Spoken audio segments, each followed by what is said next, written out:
get flagged. I wanted to have Wheezy on with Fresh and Fit. Oh, you should have. No, and I'll tell you why I didn't. Because I'm not an asshole like you.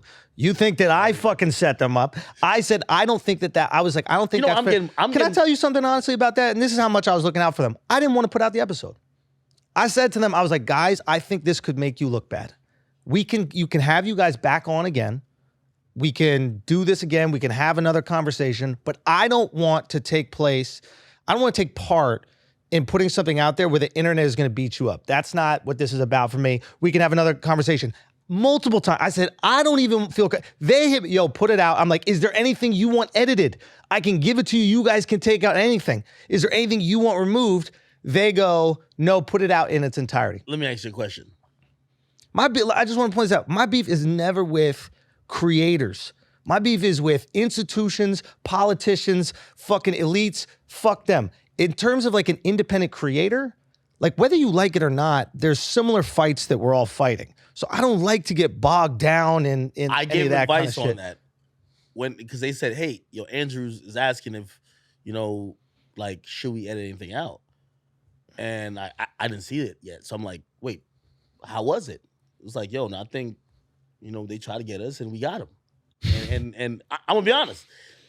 What they told me was like, hey, listen, I feel there were, and that's why I felt it was a good cop, bad cop thing. So I'm like, okay, they probably try to stick you guys up on a few points.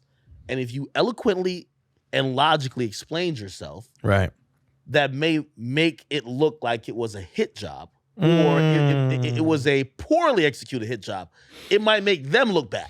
Because again, if I invited a guest on to just completely dunk on the whole time, at a certain point, I look lame. Yeah. Because why invite the guest? So I'm like, hey, listen, if you guys felt you did a good job and you don't regret anything, and you guys would know if you said anything that was questionable, if that's not the case, put the whole thing out. So I thought it was you who were probably having cold feet to say, hey, we brought these motherfuckers in to have good cop, bad cop conversation. No, dude, there wasn't even really a conversation beforehand. I wish we had more of a conversation beforehand. But meaning like the guys. Yeah. Right? But no. I mean, they asked to come on. They just heard us respond to the clip and they're like, hey, can we come on the pod? I was like, yeah, if I talk about you on my podcast, please believe. Oh, I thought you reached out to them. Like, no, they reached out. Oh. This is the thing that like people don't get. Like I know how the internet reacts. Okay. I know what's going to happen. I know what's going to happen also when we push back to them.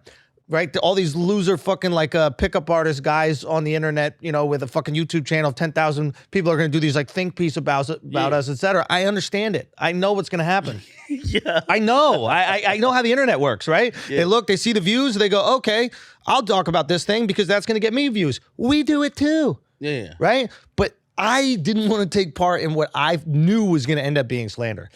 What do you think? So, and you know me, I'm on Twitch. I'm like, because also they've been good guys to like they're us. Great guys. If they were pieces of shit, there's people that maybe have come on the podcast, or I'm wondering even with Brilliant Idiots, but it's like if you talk wild shit, like I'm not looking out for you. Yeah. I'm not looking out for you. And really I think there's growth in that strategy. Like I think there's a lot of things that they have that can be super valuable, and they can offer that to guys. Get them to the point where they realize like, hey, I can talk to women, be charming, be fun, but not have that like defensive nature where it's like a woman's trying to get me, a woman's a predator, and I have to constantly have my shield up. It's like, no, dude, you can't go through life being terrified of the women that you want to be with. So you can't be afraid of them. So even last, me, I treat my and I thought about it, I treat my Twitch like my stand up. Yeah, I love your Twitch. Like you do Twitch the best. Like when I'm on Twitch, I feel like it's my stand. So anyway, there was this one guy who's like, there's something called the manosphere. Yeah. Right? And the guy's like, yo, check it out. Yo, academics are setting these guys up for failure. Right.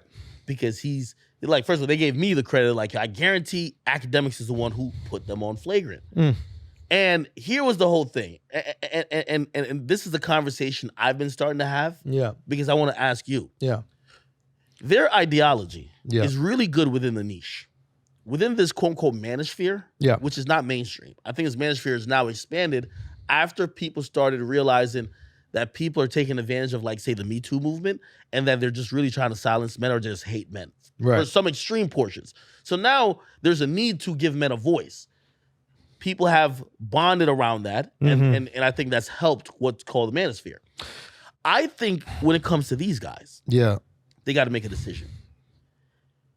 Do you want to be on mainstream platforms spitting this shit, or are you comfortable and cool, which by the way, a lot of people are, running your niche? You could be the king of your molehill, or you're going to be fighting up the mountain with everybody who probably won't fuck with you.